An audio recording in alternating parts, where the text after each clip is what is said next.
Here's Ja Morant on the perimeter.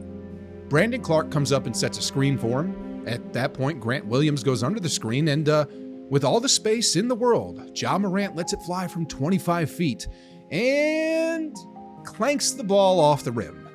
Ladies and gentlemen, here's the truth about Ja Morant. He's a highlight reel. His ability to explode to the rim is currently second to nobody.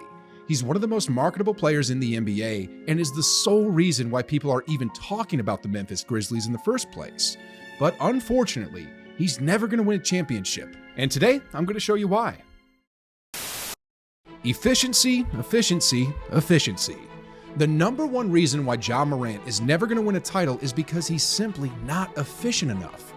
I mean, the NBA today has become a shooter's league, and although Morant passes the eye test with his flash, he doesn't pass the numbers test.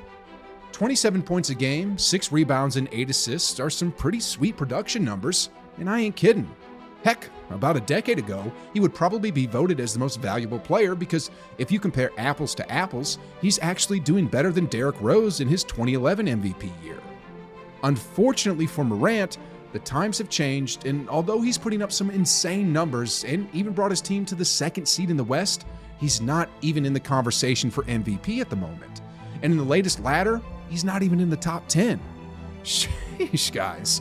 It's honestly as hard as ever to be the best in the league because the talent level is just off the chart nowadays. Anyway, as a guard in today's NBA, if you can't shoot the three ball efficiently, you're hurting your team, and in the playoffs, that means an early exit with no championships.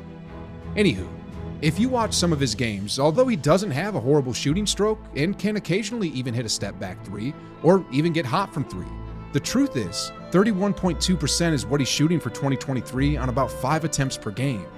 It doesn't really matter if he ends people's careers with highlight dunks or if he gets the crowd on their feet. 31% is going to get you nowhere fast. Now, some of y'all might be saying, but Giannis can't shoot threes either, and he won a chip. Well, you're right. I mean, according to James Harden, all he does is run and dunk, run and dunk. But the thing is, Giannis is a 7-foot unicorn who's an outlier because of his ability to finish at the rim.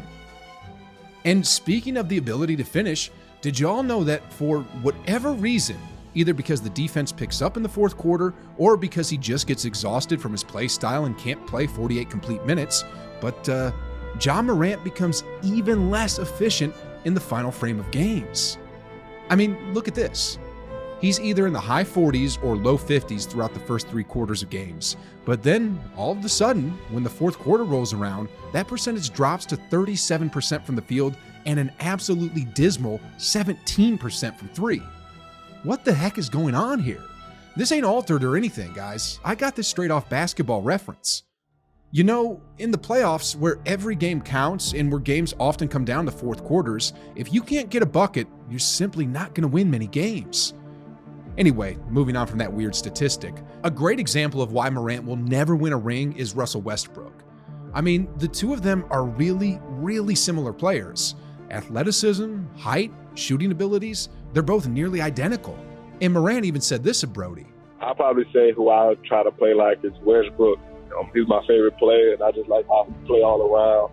He score, rebound, pass, and also just the aggressiveness he plays with, just like he got a chip on his shoulder. So now, I ain't throwing shade here at Westbrook at all. He is, especially during his prime years, an amazing basketball player, a superstar amongst superstars, and in his own way, he was a unicorn. I mean, did y'all know that he had multiple 50-point triple-double games? Sheesh! Anyway, not only was Westbrook a monster, but he played next to KD. A prime Russell Westbrook played next to a prime Kevin Durant, a top 15 player of all time, one of the greatest scorers to ever play the game.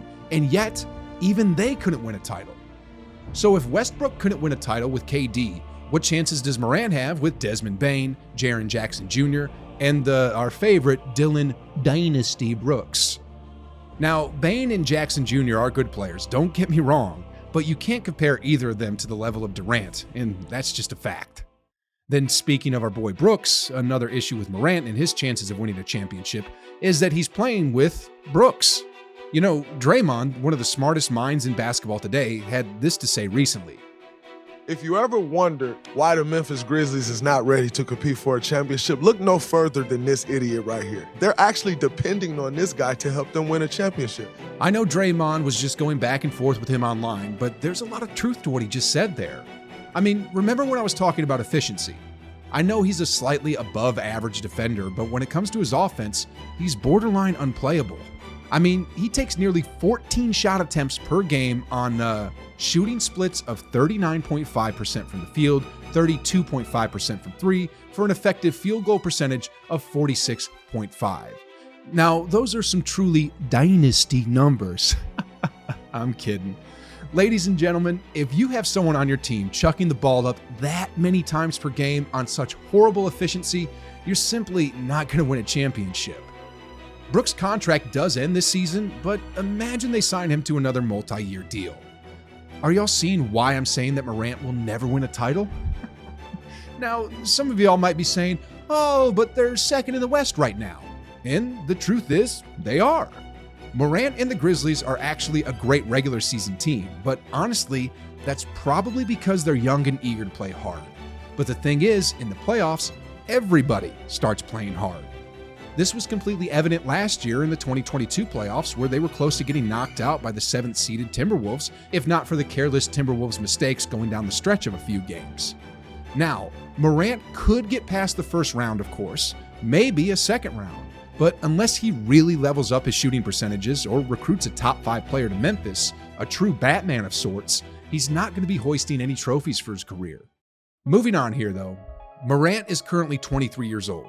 He'll probably have a 6-year window after this season where he's at his athletic prime, and after that, it's done, finito, finished.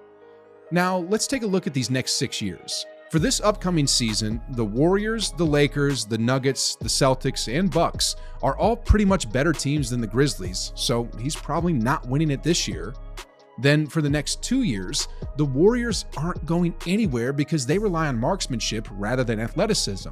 Jokic will be in his prime, Jason Tatum will be in his prime too, and Giannis will be in the middle of his prime, so nothing is really going to change. Then after that, Victor Wembanyama will have had a few years of experience under his belt, so Morant will have to contend with that alien at that point. The road to a championship just seems too difficult for Morant, and the crazy thing is, I've been assuming this whole time that he stays healthy too. So far in his career, he hasn't even played 70 games in a single season once yet, and looking at the trajectory of his games played, although he's still young, it seems to be trending downwards. I mean, it does make sense though. If you watch him play, although he's box office entertainment, he's extremely reckless the way he launches his body. That doesn't usually bode well for long, healthy careers. Anyway, guys, I may sound like I've been hating on him this whole video, so I want to flip this around for a minute because the truth is, I really enjoy watching him play. And more importantly, despite all that thug stuff he's been posting online, Ja Morant has been a class act with his fans, and that's something I really have to give him props for. I mean, he's built a culture there in Memphis and has brightened the days of thousands of people who go there to watch him play. Ja Morant single-handedly rallied an entire city behind him, which is pretty amazing if you ask me. There aren't too many players in the league that could pull that off. And when it comes to winning a title, like I said, it all comes down to efficiency.